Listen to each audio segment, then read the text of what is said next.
I can't criticise newspapers today for this decision because they are feeding an appetite that I both recognise and have. But most papers doing several pages on the conviction of the daughter of an aristocrat, so, in very crass and simplistic tabloid terms, that elevates the story to a level it wouldn't otherwise achieve. The daughter of an aristocrat and her boyfriend, Constance Marten, and Mark Gordon have been convicted of killing their newborn baby while on the run from police.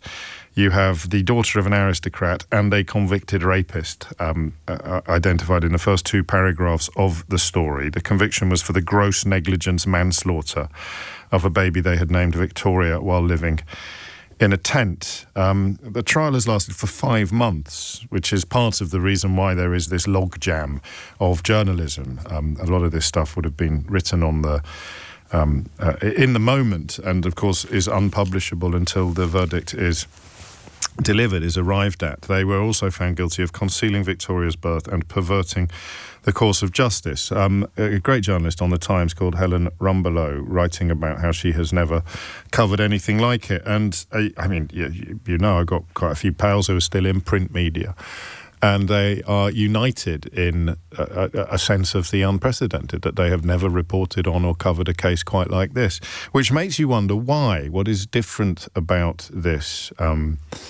if you like, compared to previous years? And the answers are in front of us, actually, and provided by some of the journalists who have shared their own reactions and thoughts, reactions and reflections into the story. So, to be a little bit self-referential, just for a tiny moment, the difference between a story that is leading the news agenda, the story that is correctly at the top of the headlines, and a story that will be of interest to us at 10 o'clock in the morning is not always the same. I've told you this a few times. It's a statement of the flipping obvious, really, when you think about it. But, that the most important story in town may not lend itself to a conversation or even a heated debate between you and I. But, and that's where I was with regard to the Constance Marten story until I turned the page in my newspaper. So I move from the tale of the parents found guilty of killing their child and the reasons why they were seeking to live what is somewhat euphemistically called off-grid. I turn the page on that and encounter the following headline: falling infant vaccination rates put millions at risk. And I learn of the millions of children worldwide at growing risk of serious illness due to declining infant vaccination rates. And I also learned that the United Kingdom is ranked worst of major Western economies for MMR immunisation. This is figures released by the World Health Organization and UNICEF showing more than 30 million children are now not fully immunised against measles, mumps and rubella, with roughly half of that figure having not received a single routine infant vaccination. And the UK is the worst performer among G7 nations.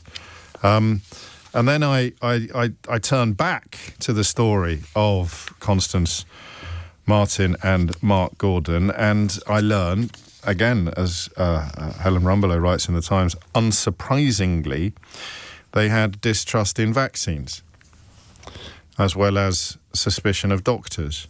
Indeed, Constance Marten, when she gave birth to the first of 5 children, 4 of whom have been put up for adoption, she conducted her entire labour using an apparently quite obviously fake Irish accent in the hope of disguising her identity. This defiance of expertise, this disregard for the rule of law, these are all boxes you tick when you are examining conspiracy theories. And the vaccine scepticism or vaccine denial seems to be an entry point, doesn't it, that an awful lot of people have reached.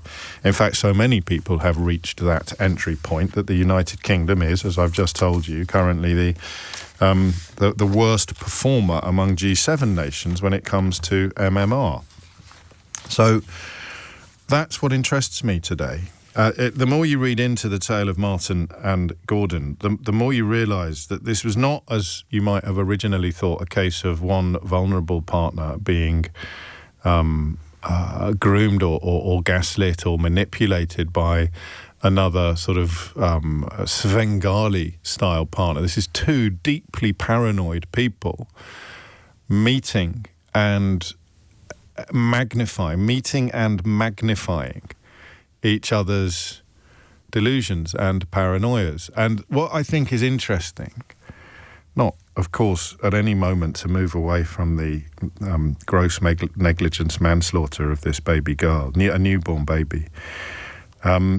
What is very, very interesting, if we're going to learn any lessons at all about this, and indeed see it in the same light as the tale about falling infant vaccination rates, what is really interesting is that they absolutely believed this stuff. I think the rest of us find that quite hard to get our heads around. You start off thinking it's attention seeking, don't you? There's another story around last week about a young woman whose brothers believe that she died as a direct consequence of their mother's approach to conventional medical treatment. We may be meeting the brothers later in the week, so I'll give you a full heads up on that. But the idea that you see, that's the bit I don't get, or rather I do get, but I can't fully grasp. It's the point at which you are so convinced of your conspiracy that you would endanger the people you love most in the world, because that's the point at which you can't chalk it up as attention seeking. You know, if it were a pure grift, then the point at which your child gets cancer is the point at which you sort of, park your very lucrative online presence and take your kid to chemotherapy. That the point at which a child could die, or even perhaps get taken into care, is the point at which you give up on what began as an exercise in attention seeking and rolled a little bit out of control and concentrate instead on the stuff that we would all prioritise above almost everything else. But they really, really believe it. And what's fascinating about the detail that emerged over the 5 months in court was that some of these behaviours you may recognise. They repeatedly insist on alternative facts, things that are provably wrong. I mean, it's a phrase that has only entered into popular parlance, isn't it, since Donald Trump's press secretary, Kellyanne Conway, offered it up as a euphemistic description of barefaced lies. And he, of course, got back into the White House. But they're things that were provably wrong. When he was questioned about assaulting two female Welsh police officers in the maternity ward at the birth of his first child, he simply said, "It is a statement I do not agree with. It is not real evidence, it is perspective." I guess you have to remove yourself increasingly from polite society, but of course they wouldn't call it that, they'd call it mainstream society. You have to remove yourself increasingly from mainstream society in order to sustain these genuine beliefs. That's the bit I find most interesting this morning. The fact that the rest of us presume that they're sort of pie in the sky, narcissistic, attention-seeking delusions. I want to feel a bit cleverer than everybody else, so I'll pretend but then suddenly they actually believe it. They seem to genuinely believe it, to the point where they would deny observable evidence. They would deny, without any government oversight, which was what Orwell was talking about when he coined this phrase, but they would deny the evidence of their own eyes and ears. And that's the bit that the rest of us will always struggle to understand, because you can chalk up gullibility, you can chalk up delusion, you can chalk up narcissism as fully comprehensible phenomena. What you and I can't do easily is understand the point at which you let go entirely of reality. You let go entirely of shared reality, of all the things that in many ways bind our society together.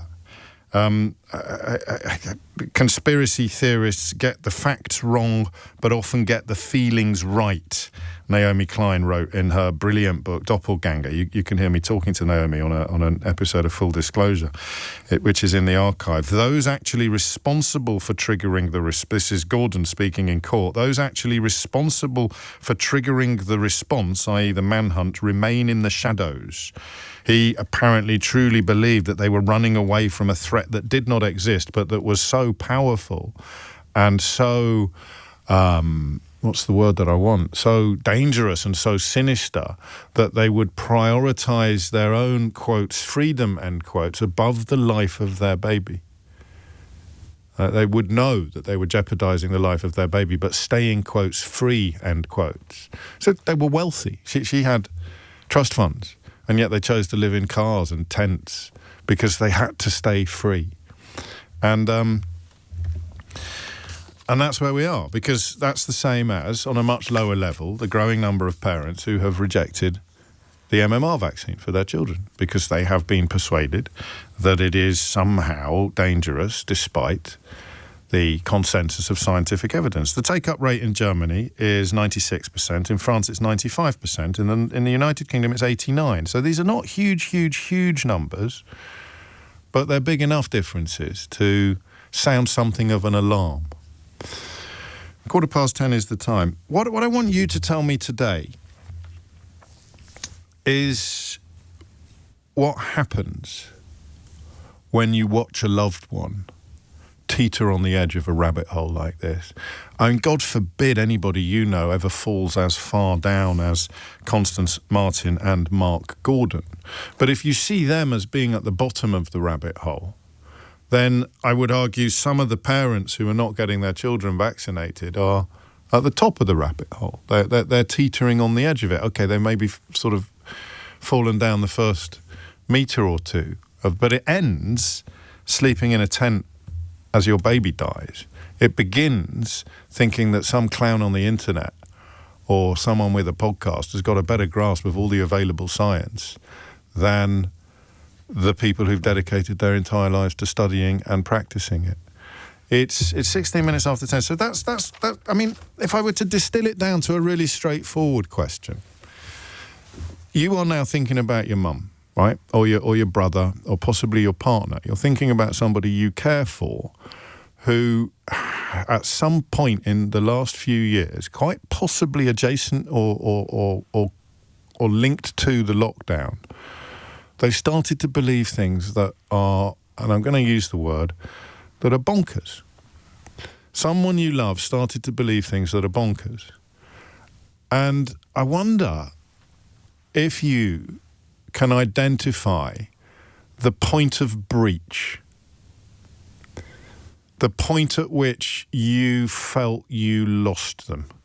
Inevitably, I think about the woman I mentioned all the flipping time that I encountered when I was doing jury service, who was absolutely adamant that Michelle Obama was a man and that Volodymyr Zelensky was spending all of the Ukrainian aid on luxury yachts for himself and his family. But I wonder what her husband's like. So her husband either agrees with it, right, or does what? I mean, if she's got a husband, I'm being a bit presumptuous, but what do you do? How do you stay friends with somebody who insists that they know things that are being kept from the general population? How do you stay friends with somebody who's endangering your children by not getting their own children vaccinated? What is, or what are the points or the point of no return, the point at which you feel that person slip out of your grasp? It doesn't have to have anything to do with Constance Marten or with Mark Gordon or with MMR vaccinations. It's about the moment that you feel this person that you love slip out of your grasp. Barry suggests Brexit. Normally, I'd bite your arm off, wouldn't I? Anything to bring Brexit into any conversation at all. But I'm going to need a bit more than that, Barry, on this occasion, because I don't know if it's the same thing. That was just being told things that might have been true and turned out not to be.